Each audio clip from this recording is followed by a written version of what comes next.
Kodėl, Alicija, pasirinkot būtent mūsų? Viena, dvi pagrindinės priežastis. Na, sakykime, viena iš priežasčių tai buvo geri atsiliepimai. Tai vat. Ilgai ieškojau, mačiau. Nu, internetas visagalis, visada galima kažką rasti. Įdomus ir tokie labai, sakykime, konkretus buvo visi filmai apie jūsų darbą. Viskas buvo aiškiai paaiškinta. Čia irgi pažiūrėjau keletą filmukų. Va, pagrindinė priežastis, kad konkretumas nuo pirmo susitikimo, kad viskas buvo aišku pasakyta, sąmata iš karto sudaryta. Nu, kad kažkas pabrango ar atpigo, nu tai toks gyvenimas. Tai pagrindinė priežastis, kad buvo viskas išaiškinta prieš darant remontą ir labai buvo pasidaryti sprendimą, nu, prasme, lengviau, taip? Nuo ko pradėti, ką pirmiausia, kas po ko, ir čia buvo turbūt svarbiausias dalykas. Gerai, tada antras klausimas. Kaip įvertinate visą atliktą darbą nuo 1 iki 10 dešimtbalėje? Na, sakykime, nu, kol dar ne viskas užbaigta, bet... Aš drebu, tai bus 2, tau sėskis 2.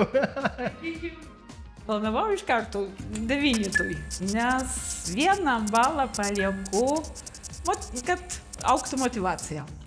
Kad jūsų motyvuoti, kad vis tiek, kad visada būtų toks noras aukti, dar labiau geriau atlikti savo darbą. Padaryti dar geriau. Jo, tai todėl 9.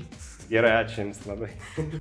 Trečias klausimas būtų toksai, ką mes galėtume patobulinti savo darbe, kad jūs sugrįžtumėte dar kartą. Nu, ta prasme, dar gal su laiku norėsite remontuoti dar būtą, ar nupirksite namą, ar dar kažkokią tai patalpą, gal parduotuvę turėsite savo. Ką mes matote iš visų tų atliktų darbų, ką mes galėtume patobulinti? Ką čia galima patobulinti? Nu, viskas atlikta, man atrodo, profesionaliai. Nu, norėtųsi, aišku, kad gal darbai vyktų greičiau, bet, nu... Ir pigiau svarbiausia. Ir pigiau svarbiausia. Bet, žinant realijas mūsų gyvenimo ir mūsų kainas ir kaip čia kas vyksta, nu, tai čia su to sunku, o viskas kita, nu, atrodo viskas gerai. Aš iš viso. Nu, tai iš viso pagerinti visada, šiaip, kaip mes atlikinėjame remontą, tai visada matome kažkokių tai niuansų, norėtųsi dar geriau, gal čia aš taip, nežinau, bet... Aš tai žinau, ką aš norėčiau, kad būtų pigiau, bet suprantu, kad arba kokybė, arba pigumas. Todėl, dėl šito, o taip, ką žinau, dėl šito klausimo tai netgi nežinau, ką čia galima pasakyti. Alicija, jūs galėtumėte rekomenduoti ir toliau mūsų įmonę? 100% taip. Nes, sakau, pati esu patenkinta. Labai puiku, kad nereikėjo nieko daryti pačiai, kad visko pasirūpinot, visko apsiėmėt.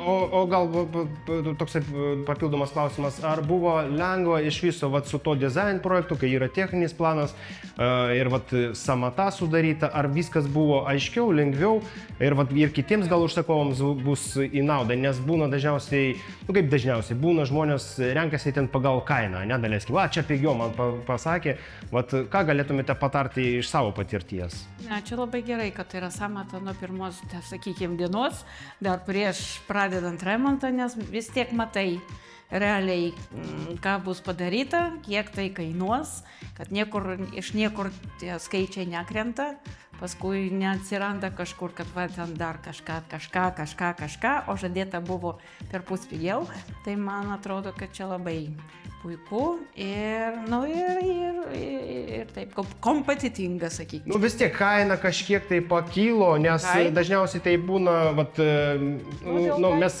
pradedam remontuoti būtą, ir šiame objekte irgi, papasakosiu, irgi buvo ta pačia situacija, tos grindys, mesgi irgi iš karto negalim įvertinti, kol pilnai nebus išardyta, o tada, čia dažniausiai gal tame ir problema, bet kažkiek tai auga ta kaina, bet ir ta samata ten matyta buvo, kad pabrangimas tiesiai šviesiai nedaugiau negu 5%.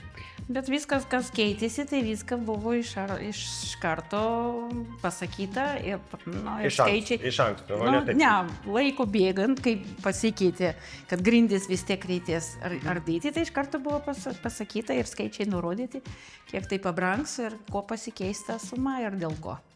Gerai, ačiū už atsiliepimą. Ir už ką.